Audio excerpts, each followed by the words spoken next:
Good evening friend, फिर से आपका एक बार स्वागत है। जो आपको हमने ऑब्जेक्ट कराए थे साइंस के, अब हम आपका साइंस का पेपर कंप्लीट कराने जा रहे हैं। तो चैनल को सब्सक्राइब कीजिए यदि आप हमारे चैनल पर नए हैं। वीडियो को लाइक कीजिए। जिन भी विद्यार्थियों ने यदि इसके पहले वाला लेक्चर नहीं देखा है तो जाके जरूर देखें, क्योंकि उनको वहाँ पर पूरे ऑब्जेक्ट 20 में से 20 मार्क्स के बिल्कुल सही मिल जाएंगे। चलिए 5वां क्वेश्चन देखते हैं। विषमांगी मिश्रण या फिर जो भी पूछा गया है, तो अथवा का क्वेश्चन है। ये यौगिकों के गुण लिखना था, तो 2 गुण आप यहाँ से लिख देना। आयनों के, जो आयनिक यौगिक ठोस अवस्था में होते हैं, 1 गुण हो जाएगा। दूसरा, ये विद्युत के सुचालक होते हैं। और तीसरा भी आपको जो अच्छा लगे लिख देना। आयनिक यौगिक कार्बनिक विलायक में विलय नहीं होते हैं, ये लिख देना तीसरा। 3 तो मिनिमम लिखते जाइए, आपके पास घर में टाइम है, फ्री है, करते जाइए। एक क्या लिखना है आपको, ठोस अवस्था में होते हैं। दूसरा, विद्युत के सुचालक होते हैं। तीसरा, कार्बनिक पदार्थ में विलय नहीं होते हैं। दूसरा प्रश्न आता है, अणु क्या है। अणु क्या है, तो अणु पदार्थ का वह छोटा कण है जो प्रकृति में स्वतंत्र अवस्था में पाया जाता है, लेकिन रासायनिक प्रक्रियाओं में भाग नहीं ले सकता है। अणु कहलाता है। रसायन विज्ञान में अणु 2 या 2 से अधिक एक ही प्रकार के या अलग अलग प्रकार के परमाणुओं से मिलकर बना होता है। परमाणु मजबूत रासायनिक बंधन के कारण आपस में जुड़े रहते हैं। अणु का निर्माण होता कहलाता है। ठीक, अणु की परिभाषा आपको लिख देना है सीधी की सीधी, कुछ नहीं करना है। इसको वीडियो को रोकना और परिभाषा लिख देना। ठीक, और अब आते हैं प्रश्न के 7वें नंबर की बारी कि रंध्र या स्टोमेटा के 2 मुख्य कार्यों को लिखिए। तो पहला कार्य हो जाएगा, स्टोमेटा का मुख्य काम वातावरण से कार्बन डाइऑक्साइड लेकर और ऑक्सीजन देकर गैसों का आदान प्रदान करना है। क्या हो जाएगा इसका मुख्य काम, गैसों कार्बन डाइऑक्साइड को लेकर गैसों का आदान प्रदान करना है। और दूसरा हो जाएगा, ऑक्सीजन का इस्तेमाल मनुष्य एवं जानवरों द्वारा किया जाता है। इससे प्रकाश संश्लेषण और वाष्पोत्सर्जन की मदद मिलती है। फिर आता है 8वां प्रश्न, त्वरण का सूत्र एवं इसका SI मात्रक। तो वास्तविक पथ पर वस्तु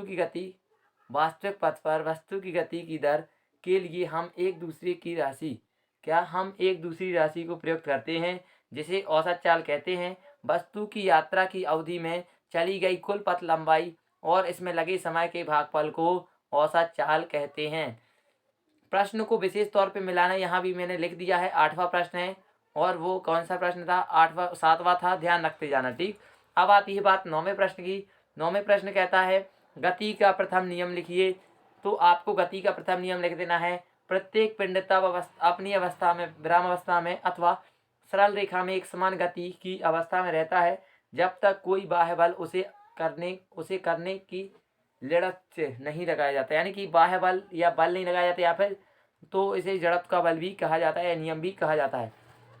फिर आती है बात 10वें प्रश्न की कि धातुओं के कोई 3 अभिलक्षण लिखिए। तो धातु संक्रमण धातु निम्न 3 ऑक्साइड क्षारीय होते हैं, ये ध्यान रखना। संक्रमण धातु ऑक्साइड फ्लोराइड के होते हैं। देख ले, 3 लक्षण लिखना है। तो धातुएं विद्युत की सुचालक होती हैं। दूसरा लिख देना, धातुओं में चमक होती है। तीसरा लिख देना, धातुएं कठोर अवस्था में पाई जाती हैं।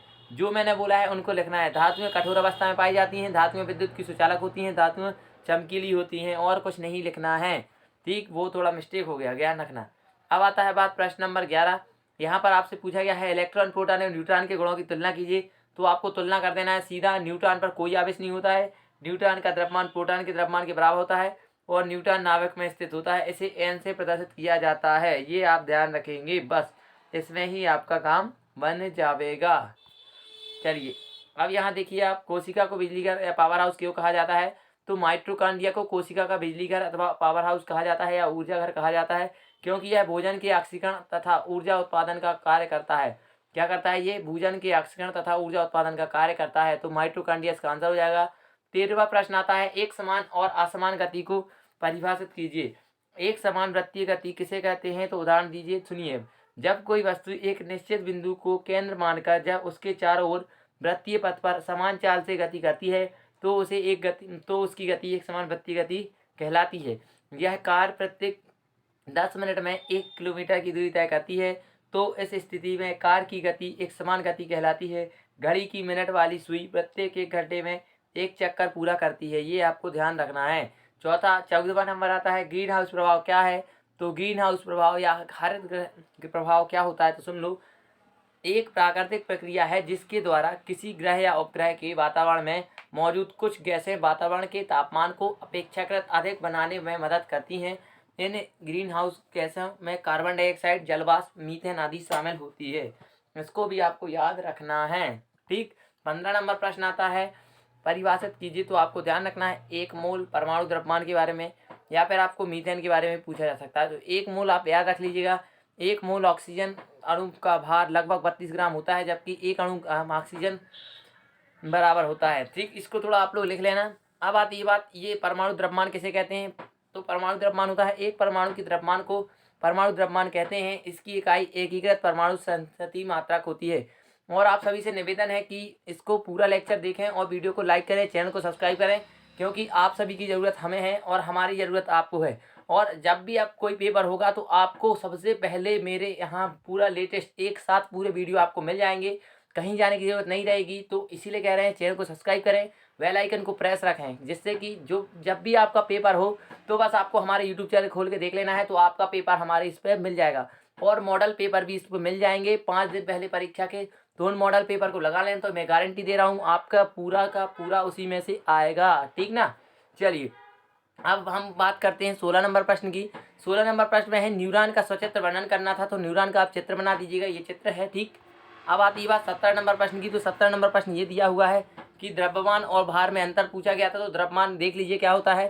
द्रव्यमान का मतलब होता है किसी भी वस्तु के अंदर कितना द्रव्यमान मौजूद है, ये उसके आंतरिक गुण होता है, जो किसी भी जगह और परिस्थिति में समान रहता है। किसी अंतर्राष्ट्रीय मानकों के अनुरूप तय SI इकाई किलोग्राम है। ये अदिश राशि है, मतलब दिशा रहित, यानी कि किसी भी दिशा या दशा में द्रव्यमान एक ही रहेगा। यानी आप कहीं भी चले जाएं, हिमालय पर या सहारा रेगिस्तान में, चंद्रमा या पड़ोस आकाशगंगा के किसी भी ग्रह पर, सब जगह उसका द्रव्यमान समान रहेगा। और भार के बारे में चर्चा कर लें तो भार उस वस्तु पर लगने वाले गुरुत्वाकर्षण बल का परिणाम है। इस बल का अंग्रेजी भाषा में व्यंजन G द्वारा दर्शाया जाता है। G मान जगह के साथ बदलता रहता है, इसलिए भार का माप भी अलग अलग जगह पर रहता है और इसका SI मात्रक न्यूटन होता है। ध्यान रखना, भार सदिश राशि है, मतलब दिशा सहित।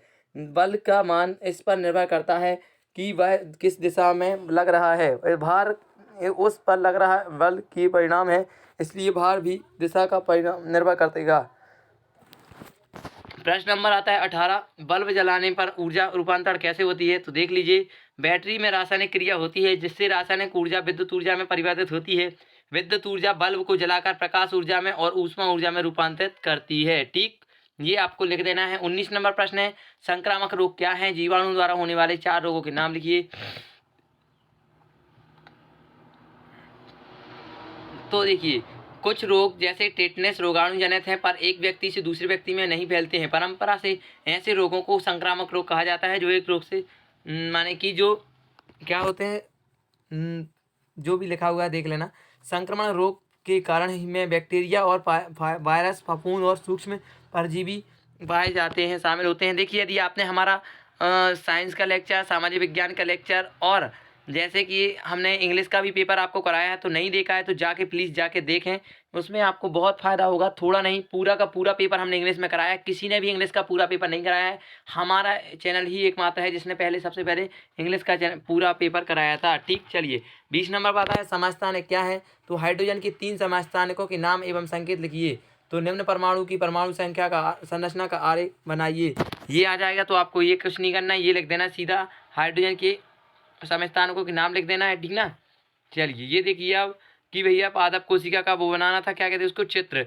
तो आपको पादप कोशिका का इमेज दिया गया है, आपको बना लेना है बहुत अच्छे तरीके से और जमा कराना है। अब आता है बात 22 नंबर क्वेश्चन की। तो 22 नंबर क्वेश्चन में है निम्नलिखित सूत्र F=ma की व्युत्पन्न कीजिए। तो 22 नंबर प्रश्न को आपको कुछ नहीं करना है, पूरा का पूरा छाप देना है, डायरेक्ट आपको आंसर नंबर मिल जाएंगे।